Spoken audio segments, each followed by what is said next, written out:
তো এনজিপি থেকে আমরা নেমেছি ভোর কটার সময়, 5:30টার সময়। 5:30 থেকে এতক্ষণ জার্নি করে আমরা আগামলোকে এসেছি। জায়গাটা তো অসাধারণ, মানে এর আগে যখন জার্নি করে যাচ্ছি পুরো শুধু মনে হচ্ছে যে একই রকম রাস্তা, কিন্তু এখন এসে মনে হচ্ছে কতটা উঁচুতেও এসে আগামলোকটা। আর আমাদের এটা হচ্ছে হোমস্টে, তো ওটা একবার দেখিয়ে দাও। তো সত্যি খুব ভালো লাগছে জায়গাটা। তো আসো এদিকে। রুম থেকে তো আরো মানে বেশি ভালো লাগছে জায়গাটা। আর এটা হচ্ছে আমাদের রুম, দেখো রুম থেকে ভিউটা পাহাড়ের সেরা লেগেছে, মানে জাস্ট অসাধারণ। সকালবেলা এখানে জানলাটা খোলার পরে ব্যাপক লাগবে, জাস্ট এইভাবে খুলবে, দেখো ভালো লাগছে কিনা।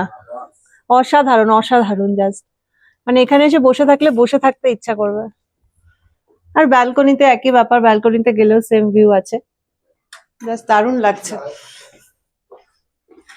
ওয়াশরুমও ভীষণ পরিষ্কার, কি সুন্দর একটা রেড কালারের চাদরও পেতে রেখেছে।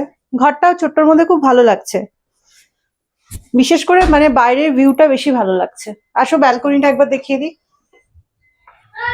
এই হচ্ছে আমাদের ব্যালকনি। এখানে একটা সুন্দর বসার জায়গা আছে, এখানটা বসে বসে আরাম নেবে, উফ জাস্ট সেরা। আর কালকে আমরা যাব ওই পাহাড়ের মাথায়, একবার দেখিয়ে দাও। ওখানে নাকি জুলুক, আজকে এতটা উপরে উঠেছি এখনো উপরে পাহাড় দেখা মানে ওঠার শেষ হচ্ছে না। ওই মাথায় হচ্ছে জুলুক। তো চলো নেক্সট ভিডিওতে আবার আসছি, টাটা।